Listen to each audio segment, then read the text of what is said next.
I'm here with Dr. Caroline Clerisme, DMD. She's also a respected debt repayment strategist.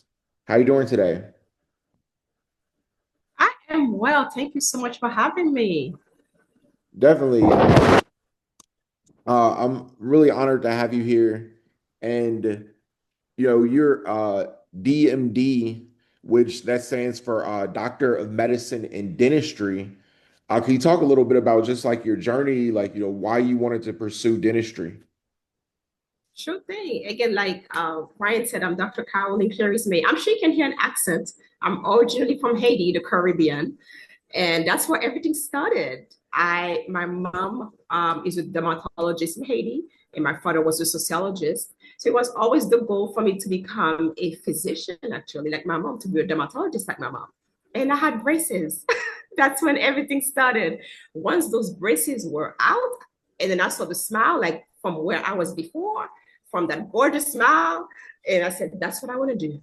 I want to become a dentist. And my mom said, are you sure you want to be in people's teeth or people's mouth every day? I said, I'm pretty sure. And just to be extra sure, she took me to a local dentist to shadow to see that, just to make sure that's what I really wanted to do. And I fell in love even more with it. And that's when the journey started. And I moved from Haiti to Boston and I went to college there. And then after that, I went to dental school at Tufts, where I saw like debt. I got so much debt. And that's when I had high six figures debt that I had no idea how to tackle. But in a nutshell, that's the story of how I became a dentist. Right. And what a lot of people may not realize is that a lot of people go into dentistry or become a doctor because, like, it's a very lucrative career, but they get a lot of student loans. And you're a debt repayment strategist. You paid to over $250,000 worth of debt within 4 years. Can you talk about, like, your work as a debt strategist? So to go back to that, growing up in Haiti, in the 80s. Now I'm gonna tell you my age, huh? Growing up in the 80s, we didn't really have debt or student loans or credit cards or anything like that. So it was always drilled in my head not to owe people money and to always have more than one income. That's something that our parents drilled in our head. So from the get-go, I knew that I had to figure out how to get out of debt quickly. So when I saw that number, the 250, I said, I have to figure out how to do this. So I went back to bank statements to really see how much money I was making. And I realized that I was making less than six figures at that time. And a lot of dentists, physicians, we always think we're gonna be making high six figures. I was making less than six figures. And that was against that high student loan debt. Like they say, the math ain't mathing. So I had to figure it out pretty much and pretty much go back to the bank statements to really see how much money I'm making, subscriptions that I'm not using, how to pretty much rearrange my finances, how to pretty much use the B word, how to budget, how to tell my money where it's going, where to go. And that's when I even started developing budget spreadsheets to really know how much money I should put towards investing, towards utilities, transportation, mortgage, rent, all of those things. And that really helped me to know, okay, this is how much money I'm going to put towards investment. This is how much money I'm going to put towards debt to really know how I can pay off that debt quicker. Because the quicker I can pay off that debt, the quicker I can have those multiple streams of income and have the wealth that I need to give to my children. That's amazing. And now you have your own business, like, where you help other doctors get out of debt. What led to that? Yes. Yes. So to go back to paying off, so I was able to pay off the 250K in 4 years. And again, I had a starting salary of 4 years of less than six figures. And of course, whenever you had so much money, you cannot just rely on one income. You had to have multiple streams of income actively, meaning I was working as a dentist. I had multiple jobs as a dentist, and I started investing in the stock market. And I used all that money to be able to pay off the debt. And I did loan repayment programs, the Massachusetts loan repayment program, so they can give me money towards my student loans as I was working. So there were so many strategies that I used. And people were asking, like, how did you do this? Because most of my friends, they actually, a lot of my friends, they still have student loans at this point. And they came to me and said, what did you do? What have you been doing? And pretty much that's how the business started. Doctors Out of Debt. I'm the CEO and founder, where again, I help doctors to get out of debt and have multiple streams of income at the same time. And it's been great. Doctors have great results where they're paying off $500,000 of practice loans. They are getting out of student loans. They're able to buy their rental properties. It's been amazing to be able to change so many lives because debt freedom is free. It's really freeing. A lot of people at some point came to me and said, don't you think that you should have been investing instead of paying off the debt? I don't think anybody wakes up and says, I wish I still had student loans or I wish I was still in debt.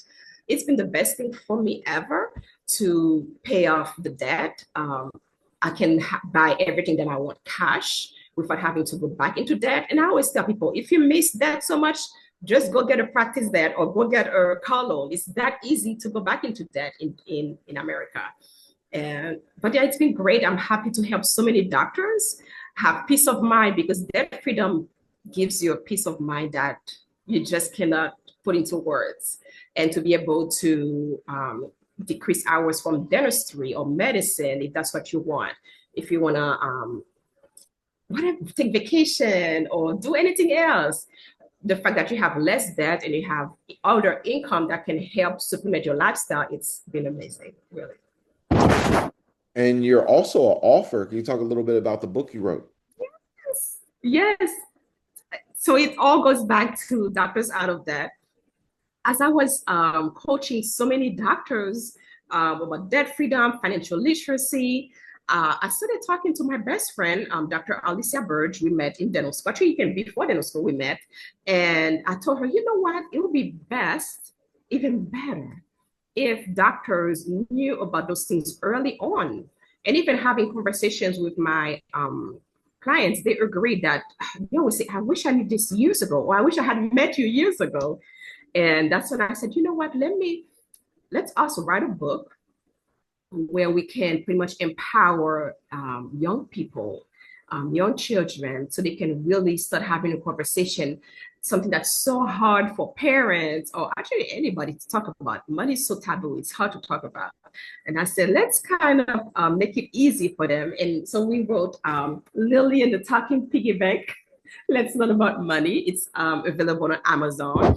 And it's been the best thing ever to just be able to have so many children have their eyes lit up when I tell them, oh, I wrote a book about money. They get so excited and they start talking about money. They ask their parents to get them a piggy bank and they start saving money as well. They start understanding how money works because it's pretty early on that we start having money habits and start understanding how money works. So it's been amazing. Most definitely. Like, it's beautiful. In the Black community, there's less dentists. There's racism and oral health equity problem in the United States.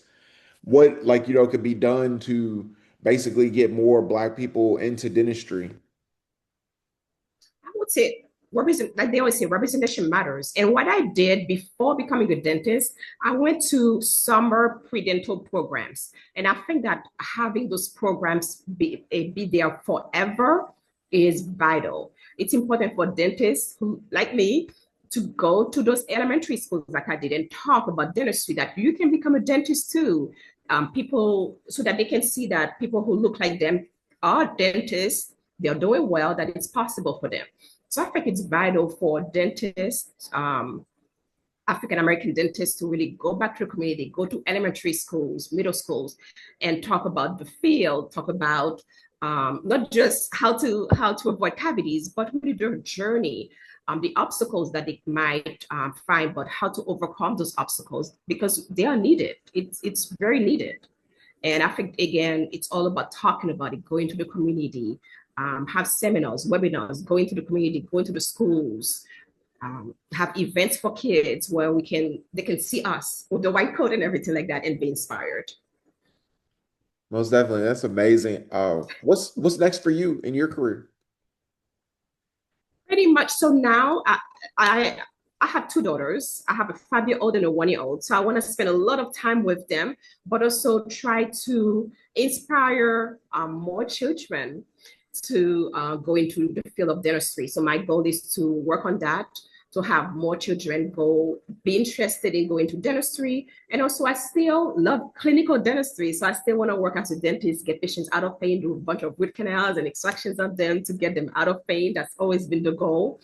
But also to enjoy life, have a nice work-life balance so that my children can see that it's not all about grinding and hustling, that you can have a good lifestyle while you're inspiring other people while you are present in their life.